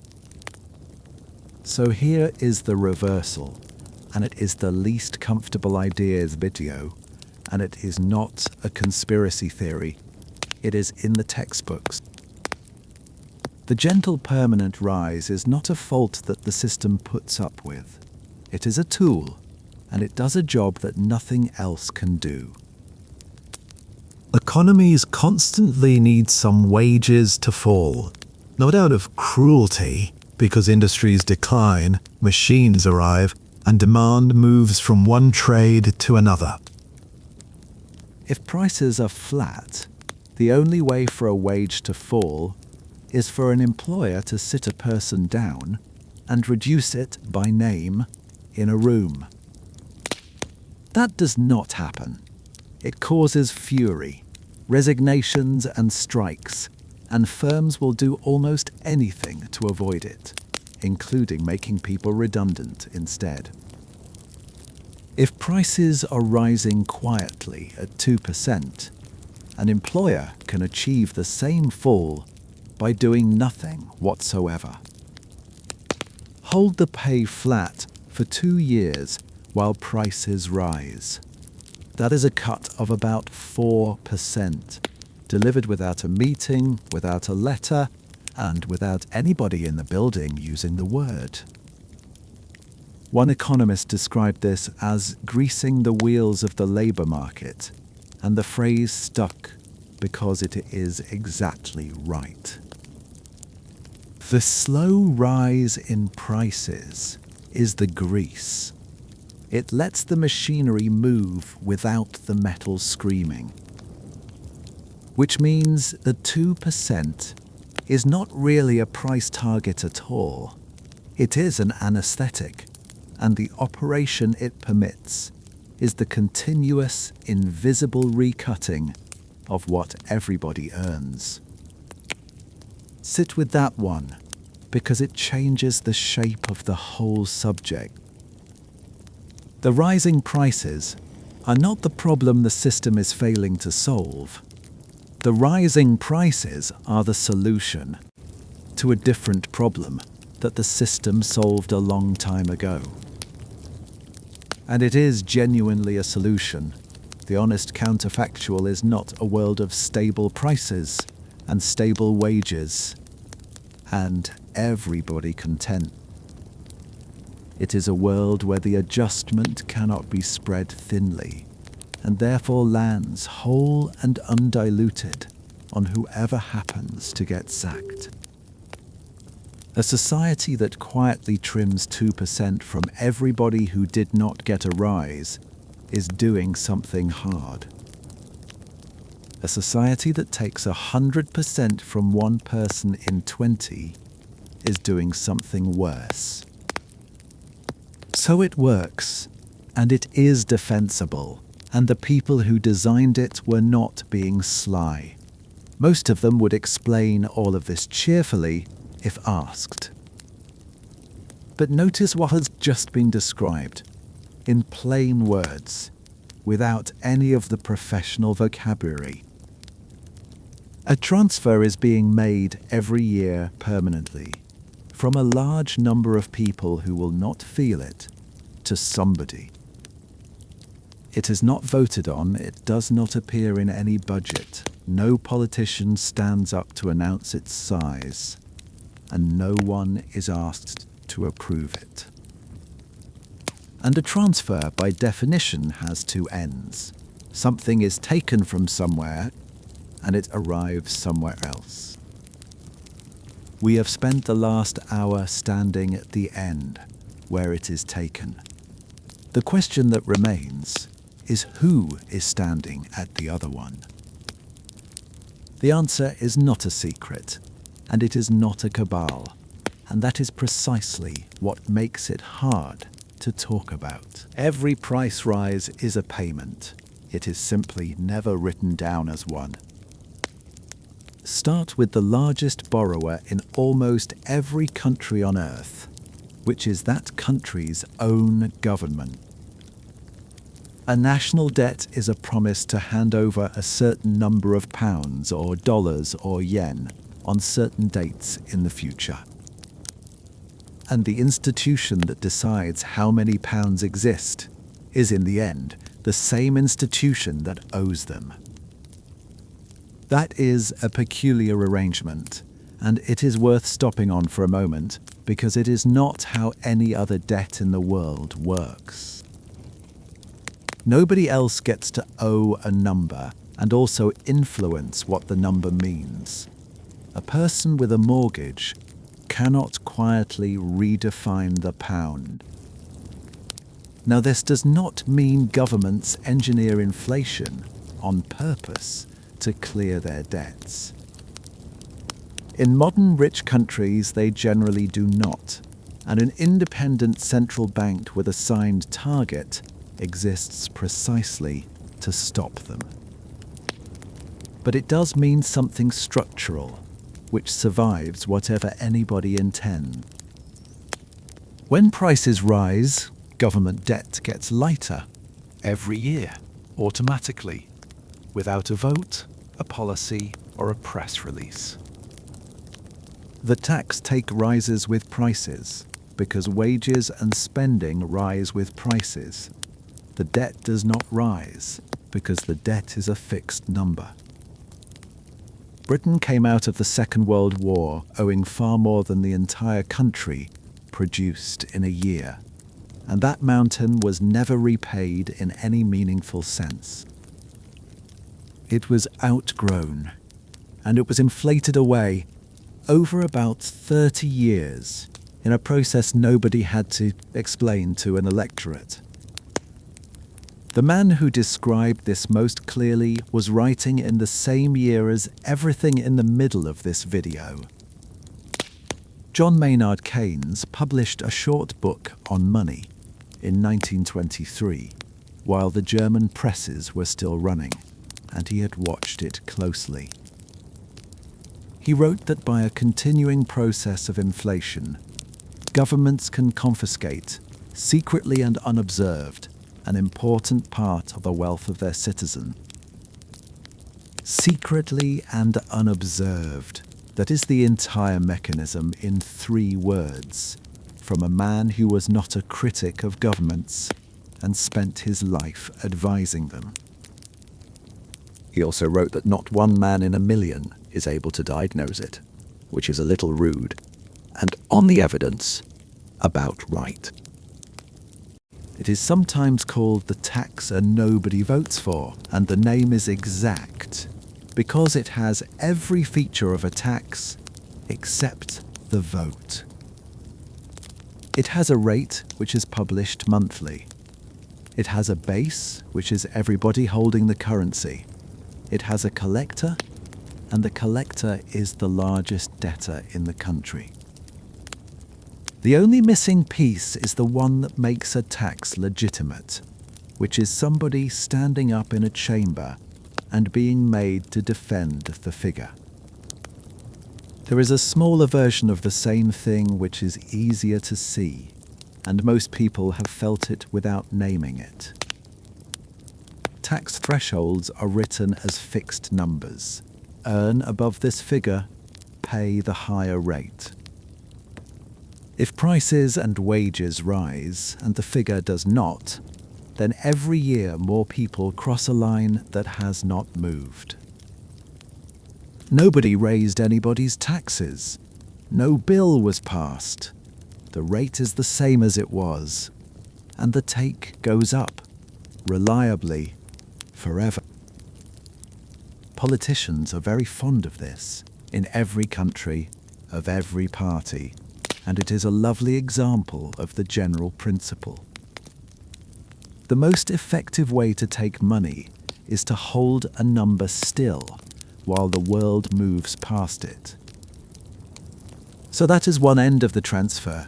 Now the harder question, which is who exactly is at the other? The people who lose are the people holding claims fixed in money. That is the rule, and everything else follows from it. Cash in a bank account, a pension paid as a fixed sum, money lent to somebody, wages set for a year, compensation awaited, a savings jar. The people who gain are the people who owe money, and the people who own things that are not money. A house, a field, a factory, a share in a company, anything whose price is free to climb along with everything else. Which produces the uncomfortable observation this chapter is really about, and it is not about governments at all. Being able to get out of money is not shared out evenly. It is shared out almost exactly in line with how much money a person already has. Take a household with a house, a work pension put into shares, and a fixed rate mortgage. It is covered on 3 sides at once, without doing anything clever. The house rises, the pension holds real value, the mortgage shrinks. All 3 happen while the household is asleep. A household renting, with a few thousand in a savings account and no assets, is protected on none of them. The rent rises. It's in decay. There is no debt to be melted because nobody would lend to them in the first place. Both households are behaving reasonably. Neither is doing anything wrong, and one of them is being quietly paid by the other, year after year. The rich do not need to be clever about inflation. They need only to be already holding things, and by definition, they are. And there is a second layer under that one, which is about who gets the new money first, and it is older than any central bank. Money does not arrive everywhere at once. It enters at particular points, through particular institutions, and spreads outward from them. Whoever spends it early is spending it at yesterday's prices. Whoever receives it late is receiving it after the prices have already moved. The distance between early and late is not measured in cleverness. It is measured in proximity to the place the money comes in. A pensioner in a small town is a very long way from that place, and the money reaches them last, having already done its work on everything they need to buy. This is why a thing that looks like weather turns out, on inspection, to have a direction. Look at what that meant in Britain in the middle of the 1970s, when prices were rising at a rate that touched a quarter in a single year. Money in a building society account lost something like close to half its buying power in about 3 years. A retired couple who had done everything right, sold nothing, gambled on nothing, and kept their life savings safe, lost half of it while it sat safely. And a young family with a large mortgage found, at the end of the same 3 years, the debt which had frightened them had become almost ordinary. Same country, same 3 years. The prudent punished, the borrower rewarded, exactly as in Germany, only slowly enough to be survivable. Now, the honest complication, because the picture is not one group against another, and it would be dishonest to pretend it is. Most people are on both sides at once, and that is why nobody could get properly angry about it. A person with a mortgage and a pension is a debtor and a creditor in the same body. Inflation is helping half of them and robbing the other half. And the state does try to shield the most exposed. Pensions and many benefits are raised with prices by law, because somebody noticed this a long time ago. The protection is real.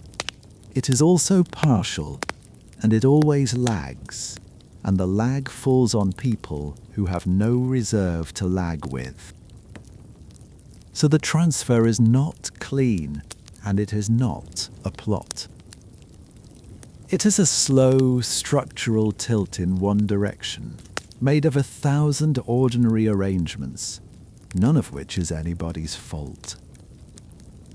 And the people at the bottom of the tilt are, with remarkable consistency, the same people every time. The careful, the old, the ones with a bit put by. The ones who took the advice everybody gives to the young, which is to save, and to be sensible, and to keep something back for later. Which brings us to the last question, and it is the one that ought to be simple. If this is what it does, and everybody knows what it does, why does anybody put up with it? It is not because it cannot be stopped. It can.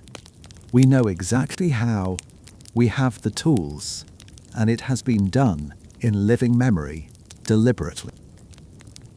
The reason is that we know exactly what stopping it costs, and we know who ends up paying, and it is not the people who benefited. We know exactly how to stop it. That has never been the problem. There is no mystery about the method.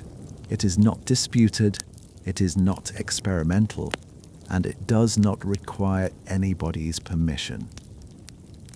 Make borrowing expensive enough and the rise in prices will stop, because the spending will stop, because everything will stop. The understanding, that is the entire technique. It is about as subtle as turning off the water at the mains, and it works for the same reason. It was done on the largest economy in the world within the lifetime of most people watching, and the man who did it was extremely hard to miss. Paul Volcker was 2 meters tall, and he wore suits that did not appear to have been chosen so much as endured.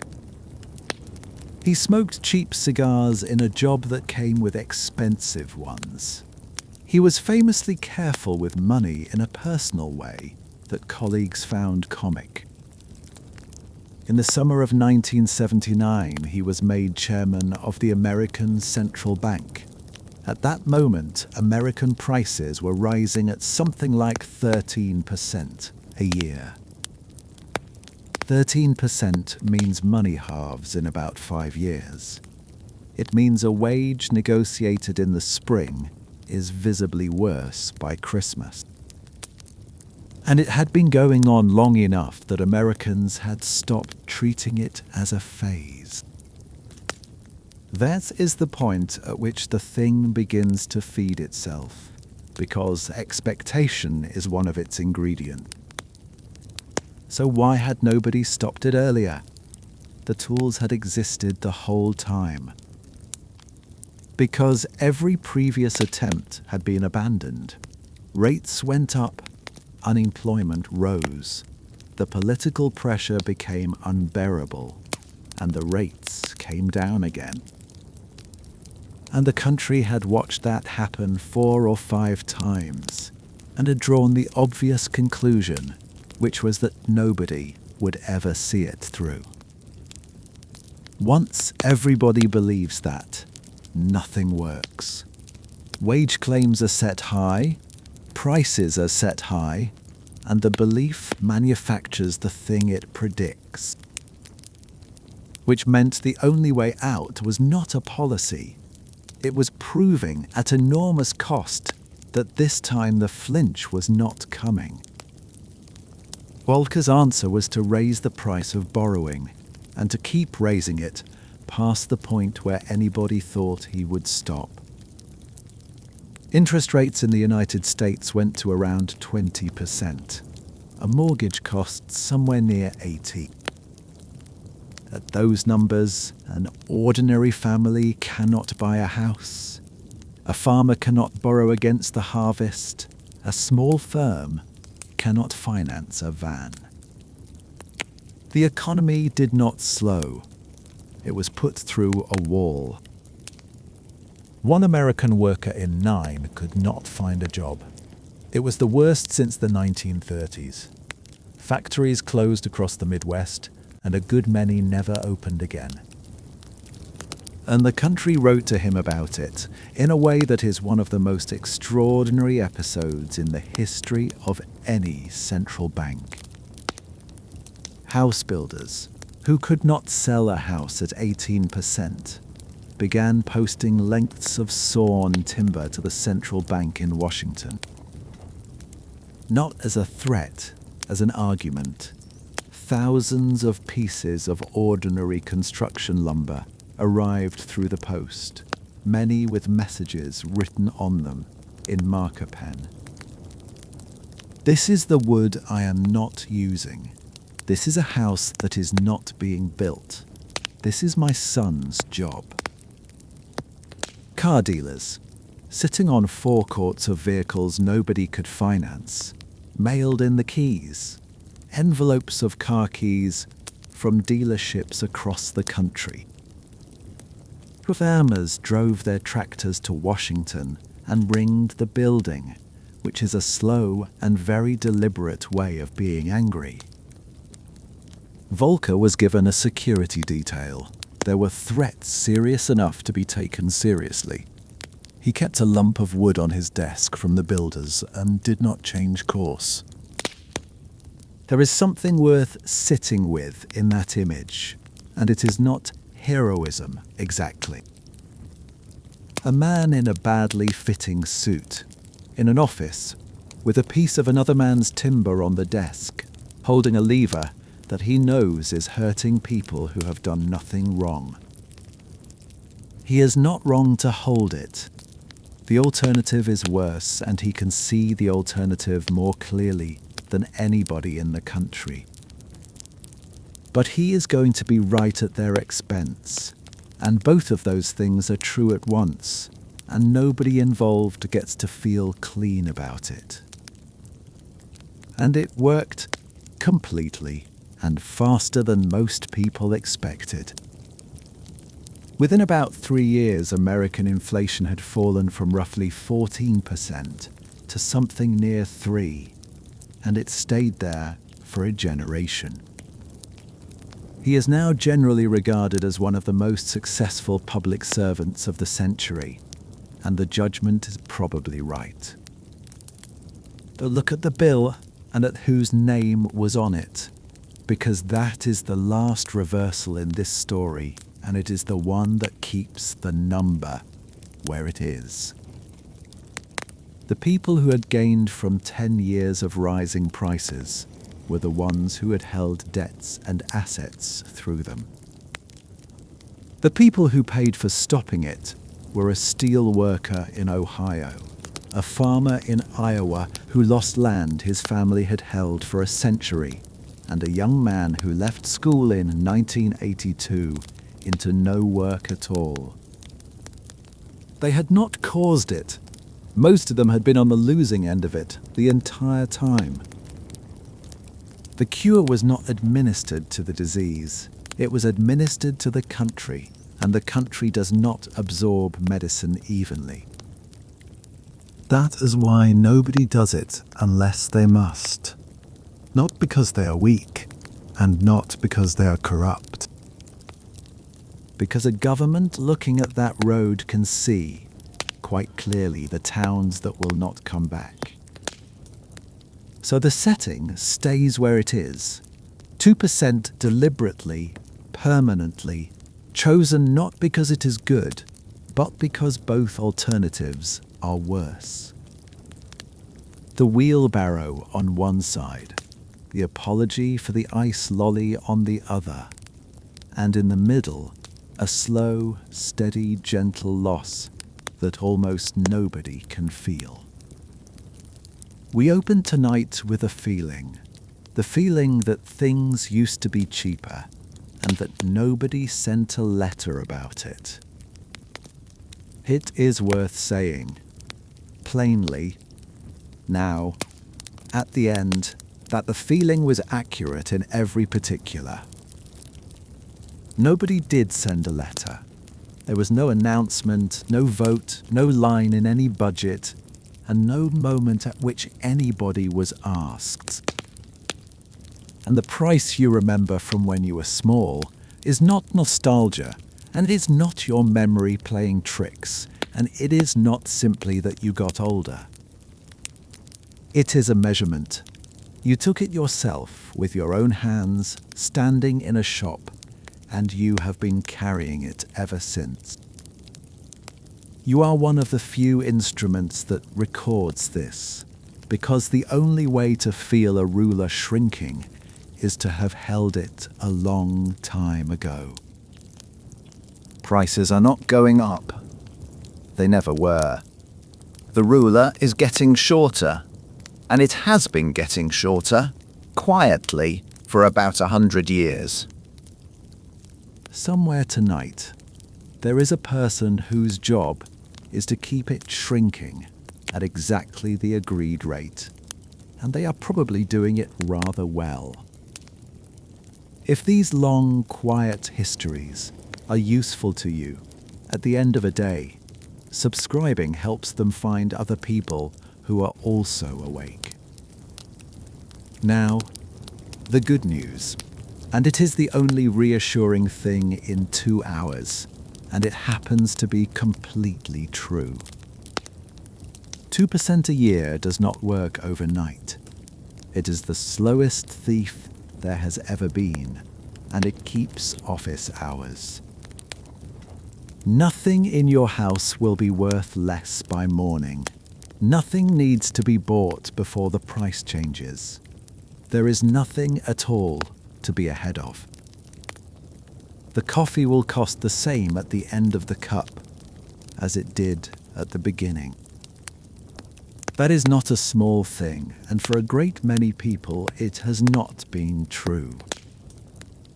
So put the light out and let the ruler alone until the morning. It will still be there. It will be very nearly the same length. Sleep well.